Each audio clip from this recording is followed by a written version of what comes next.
मैंने सुना है इस दुनिया में हर मुश्किल का कोई ना कोई समाधान जरूर है।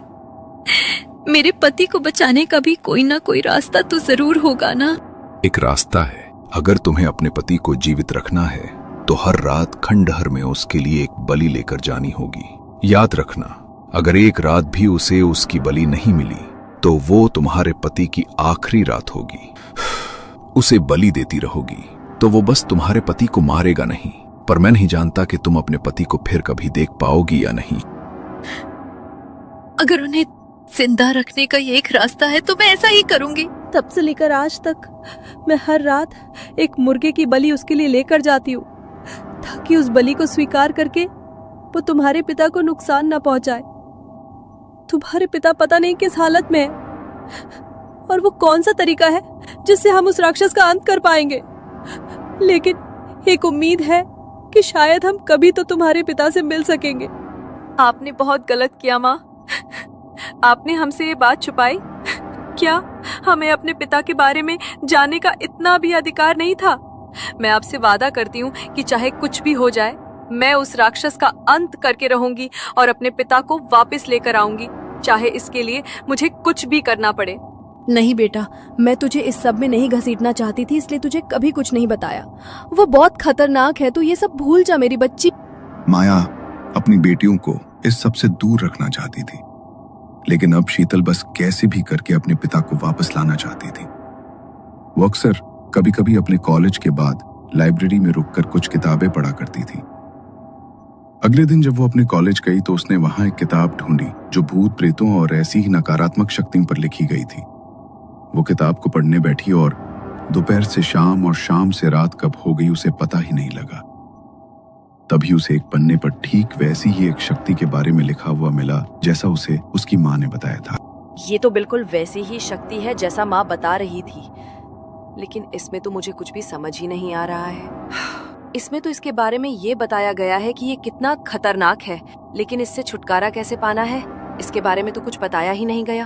तभी शीतल के साइड वाले बेंच पर जो लड़का अपनी आंखों पर चश्मा लगाए बैठा था, बड़े ही गंभीर स्वर में शीतल की ओर देखते हुए बोला, हेलो, मेरा नाम अमर है।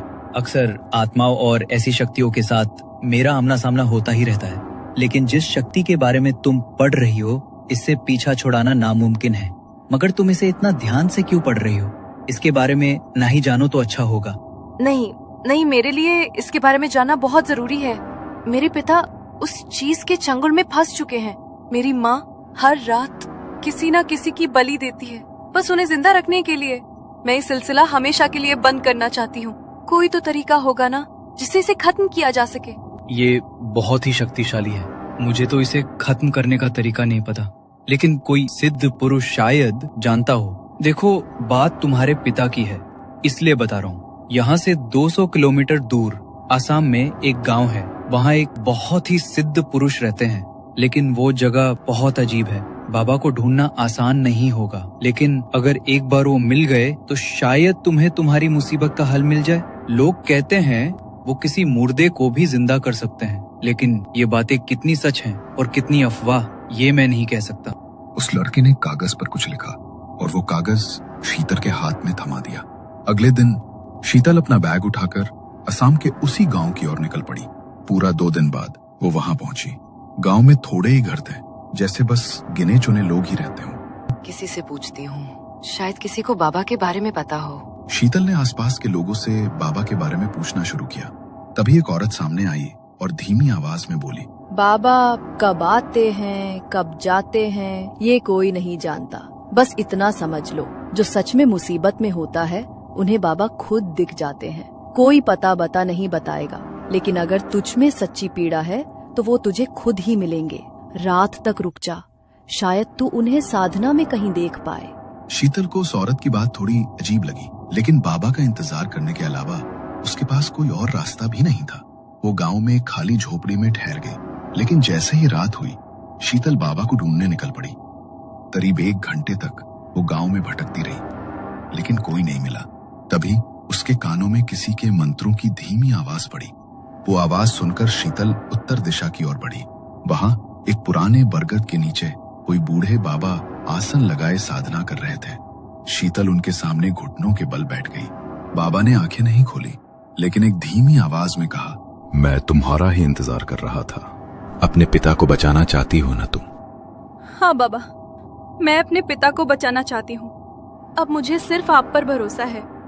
बस मेरे पापा को बचा लीजिए। बाबा ने अपनी आंखें खोली और बड़ी ही गहरी आवाज में बोले, बेटी, वो शक्ति जिसने तेरे पिता को बांध रखा है, वो बिना किसी की स्वेच्छा से दिए गए बलिदान के कभी उन्हें नहीं छोड़ेगी। और ऐसा कोई इंसान नहीं होगा जो खुद चलकर उसका शिकार बनना चाहे। एक व्यक्ति का अपने मन से, पूरी इच्छा से समर्पण ही उसे नष्ट कर सकता है। अपने पिता के लिए मैं समर्पण देने को तैयार हूँ बाबा। मैं अपनी इच्छा से बलिदान दूंगी। बस मेरे पापा को बचा लीजिए। अच्छे से सोच लो बेटी। एक बार वहां गई तो अपना निर्णय